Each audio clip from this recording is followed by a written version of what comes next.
Hey, it's Brooks with Character Design Forge. Over the past 5 years, I've been using Procreate on the iPad Pro in a professional capacity for all of my illustration and character design work as a freelancer. And in that time, the program has only gotten better with a slew of refinements and new features. I've made guides in the past on how to get started with Procreate, but of course things keep changing.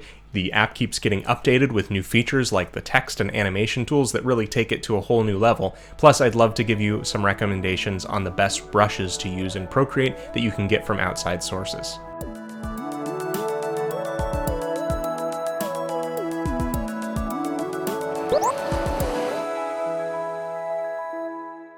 Before we get started, my recommendation for the best stylus to use with the iPad is still the official Apple Pencil. There's really no comparison. It's not really about being an Apple fanboy or anything like that. It's just built with this screen in mind, and so they work together in a way that you're just not going to find in any other stylus. On the left here is the Apple Pencil for the first and second generation of iPad Pro. That's what it's going to be compatible with, as well as the regular iPads that support the pencil. You'll see the difference there. There's a lightning port to charge on the end of this one. Here's the pencil, the second generation of pencil that's compatible with the third iPad Pro generation, as well as the very recently announced fourth generation. The only difference here being that you have this button that you can double tap there. It's a little bit of extra functionality, and the charging is going to be magnetic there. Otherwise, completely identical function, completely identical tips when you go to change those out. So when you first open Procreate, this is what you're greeted with, the various documents that you can open. And actually, because I've got multiple documents that are either non-disclosure agreements for clients and things like that, I've actually created a subfolder within Procreate. And the way to do that is to press and hold on one of these documents and then hold it over one of the others. And if I wasn't already in a stack, that's a folder of these documents, it would create a new stack there. If I want to create a new kind of document, I can tap the upper right-hand corner here and create a new canvas size. Now, I've created multiple different kinds of documents of different resolutions and dimensions before, but let's tap that upper right-hand black plus sign, and we're able to create a new custom canvas size. Now, the width and height we can change here in pixels. The DPI, that's how dense the resolution is, the dots per inch. And when we do that, you'll see that the maximum amount of layers is going to change.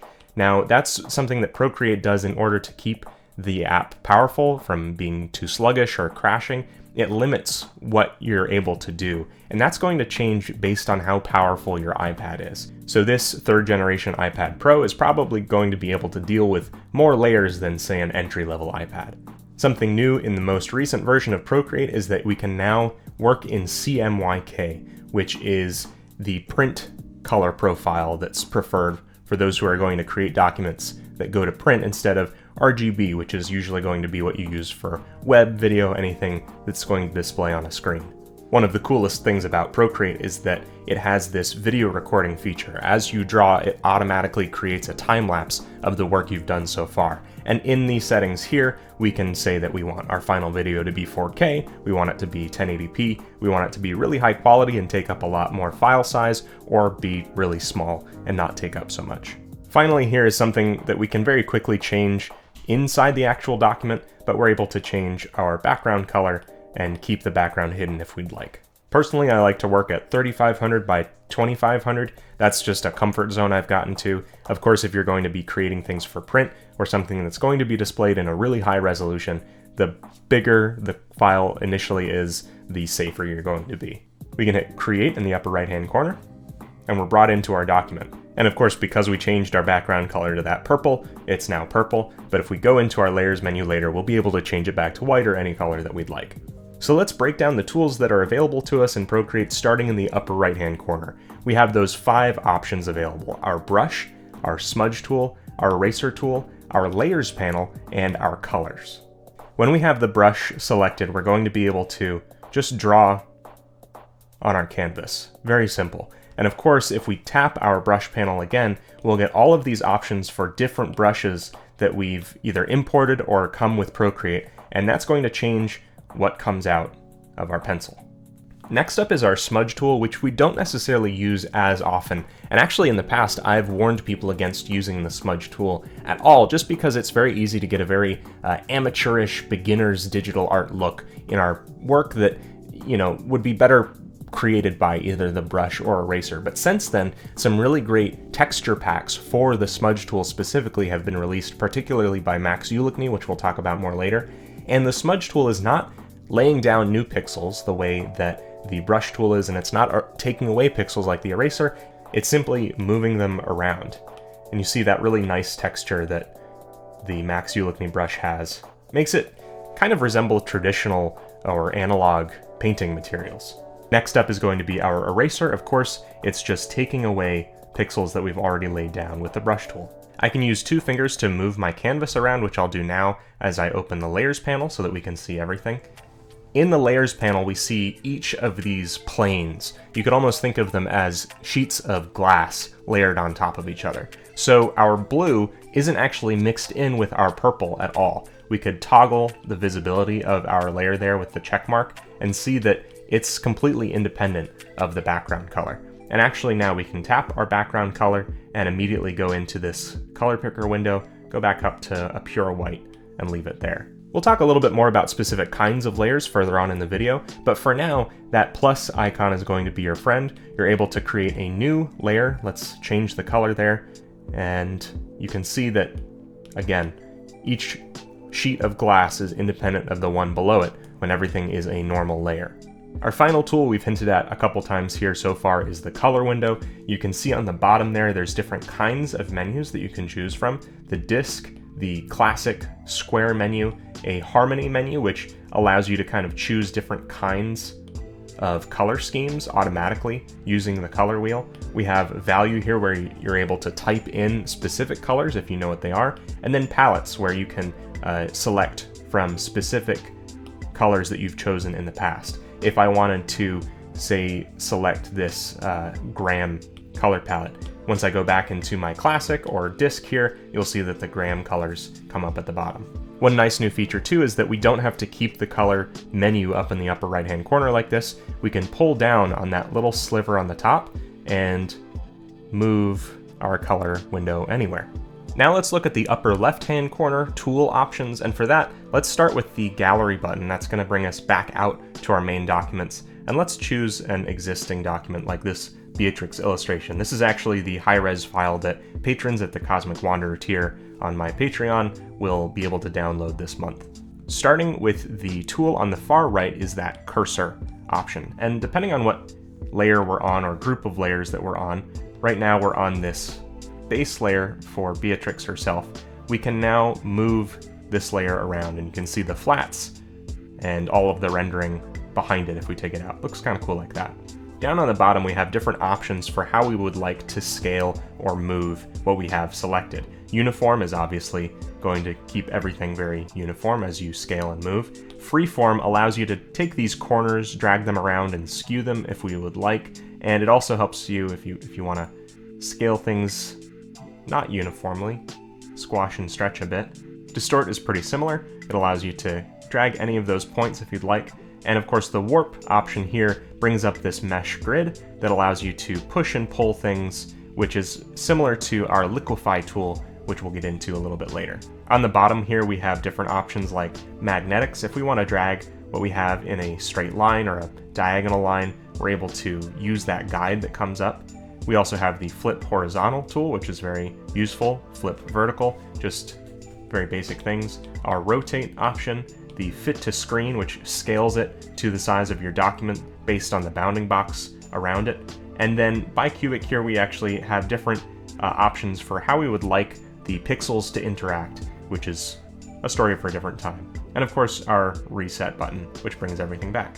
If we'd like to select things a different way than just the full layer all at once, we can hit this select button here, and we have different options for selecting parts of our layer. What we have selected is the freehand, which if you're familiar with the lasso tool and things like Photoshop, this will allow you to drag around what you'd like to select, and then coming back to this gray dot at the beginning and tapping it will complete your selection.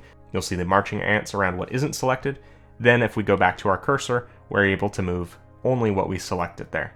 If I undo the selection, apparently some things weren't really in that preview, but once I've deselected it, you see everything. The freehand lasso also allows you to tap to get those sharp corners and angles as you select, kind of like the polygonal lasso tool in Photoshop. The rectangle and ellipse options allow you to drag out rectangles or ellipses where you'd like to select things. And automatic is very similar to the magic wand tool in Photoshop, which selects things automatically. I'm going to go into one specific layer here, which is this yellow base layer of everything, and choose that automatic tool. And you'll see if I tap outside of Beatrix, everything is selected outside of her, or if I select the yellow inside, everything's going to be selected. Keep in mind that this layer is just pure yellow. Everything else is built on top of it. So if I wanted to, I could select very specific things if I'm in the right layer. Sometimes what gets selected by the automatic tool is too much. Maybe I just want to select the yellow on her nose here, but instead I'm getting everything.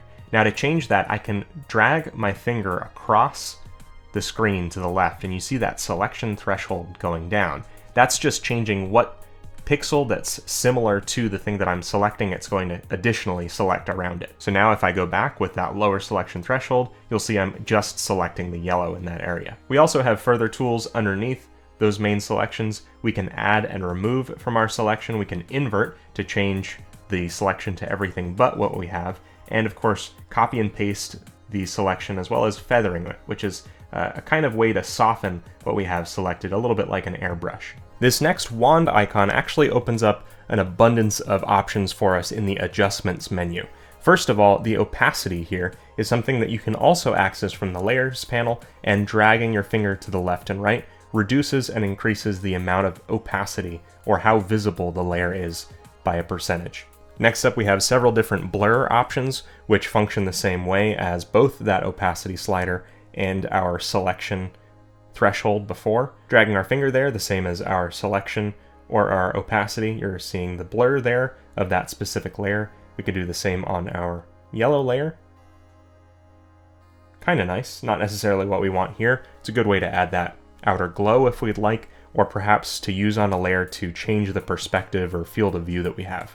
Motion blur and perspective blur act in similar ways. You see the motion blur is as I'm dragging my finger in a specific direction along the canvas, dragging the rest of the layer with it. And perspective allows you to choose a spot and drag out everything else so that that spot is in perspective while the rest blurs. Sharpen is an artificial digital tool that tries to reverse what happens with the blur tool. So instead of trying to average different pixels out, it tries to add contrast and change in between pixels. It's not something that necessarily helps too often, but if you're doing photo editing in Procreate, it might prove to be useful for you. The next option is noise, and I have a normal black layer here in order to demonstrate this. If I select noise here and slide across, you'll see static, kind of similar to what you'd see on a television screen, start to populate on our screen. Now, there's multiple uses for noise here. If we add just a little bit of Gaussian blur to it, and then use one of our next options, which is the hue, saturation, and brightness, we can up our brightness, reduce the saturation here down to a monochromatic look, and then change our blending mode to something like multiply or overlay to get a nice looking effect or filter over our image. The liquify tool is really useful if you want to just make subtle changes or small changes without redrawing areas of your work. The push is pretty self-explanatory. By drawing around with either our finger or pencil, we can change the look of a layer. The twirl right is similar. It takes everything and as I press and hold, kind of spirals it to the right. The same with our left option. Pinch allows you to kind of pinch in. This is an option that you see used a lot, unfortunately, with things like photo editing for magazine covers and things like that to create very unrealistic looking body proportions. Crystal, very similar. All of these different options here just give you a different feel or option to use. And of course the reconstruct there is able to reset by brushing over specific areas. This is a really powerful tool. You can change the size of what we're wanting to liquefy. If I bring myself all the way up to max there, you'll see that I can drag kind of the whole area. So experiment with the size if you're going to end up using the liquefy tool to kind of change what you want done. And you have other options for the pressure, distortion, and momentum here as well. Plus, if you have multiple layers selected, you can liquefy all of them together. The hue, saturation, and brightness, which we brought up a second ago, is going to change the properties of your color, similar to the way that the color picker does, just with things that are already down, via the hue, the saturation, and the brightness of your colors. The same goes for the color balance and curves menus. Color balance affects the specific hues, and curves you can change either the different RGB values or just the value in general of your image. Recolor allows you to flood an entire layer with a different color entirely, instead of going over and brushing it out manually. Next up is the clone tool, and it's a little tough to explain it without showing it. This circle here that comes up samples from an area that's already on our document. And then with the brush tool, we sample from that area as it moves around. So this is a great tool for textures, lots of different things. In the wrench icon in the upper left-hand corner, we have several different menus within it called actions. In the add menu, we can add different kinds of photos or files from outside of Procreate into our document. We can also add text. And here we can move our menu around. Let's type out Procreate. And let's move this layer outside onto the top of our other layers. Now, by clicking our text layer after we've already made it here, we can still edit our text. We can go in and add more text. We can also tap inside of the window here and click Edit Style. And now we're going to be able to change the font, the style, and individual kerning and text character properties. We can also import fonts from outside of Procreate that we'd like to use. The add menu also has our cut copy and copy canvas options, which are actually available in a different menu for easier access that we'll talk about in a bit. In the canvas menu, we're able to crop and resize our document. That'll actually allow us to have additional layers available, as you see in the upper corner there, just because we're changing our resolution. Our animation assist and drawing guide tools are also in this menu. Drawing guide allows you to add either a grid, an isometric view, perspective, which tapping out our 2 or 3 points of perspective brings that grid out, or in symmetry, which allows you to actually draw symmetrically with our drawing assist on. If either the 2D grid, isometric, or perspective options are turned on in the drawing assist, and we've toggled drawing assist in the layer, all of our lines are going to adhere to and snap to the lines that are in the drawing assist tool, which is pretty cool. In here we're able to flip our canvas horizontally and vertically as well. In canvas information, we're able to see things like not only our resolution, but if we tap about this artwork, we see the date that we started making it, the amount of layers, and actually statistics like this are really interesting to me. Apparently I spent 13 hours or so on this piece just in the raw drawing phase, and our file size is going to be about 600 megabytes. We're going to jump into a different document here for the animation assist menu, which as we turn it on, we see that all of our different layers from the upper right hand corner here, or groups of layers, are actually being displayed out in a timeline on the bottom, which we can shuffle through, dragging across. We have settings here like the onion skin, which allows you to see the frames that you're not on currently, and change the opacity of those layers. We can color our other frames just to distinguish them from what we actually have right here. And then we have playback options as well. So with loop here, if I hit play, we can see the Wander Lumen very quickly running. Or if we have the ping pong on, he'll kind of go back and forth like a Instagram boomerang, and in one shot, it'll just stop playing after one cycle. I've got a whole nother video on using the animation tool in Procreate specifically that you can go check out in the link in the description below. Next, in the share option, we have the different kinds of files that you can export out, either the Procreate specific file, Photoshop files, or batches of PNG files or an animated GIF if we'd like. So a lot of different versatile file types, which really makes this a professional app that can export to anything else. In the video option here, we can select our time-lapse replay, which allows us to go back and see where we started with our work.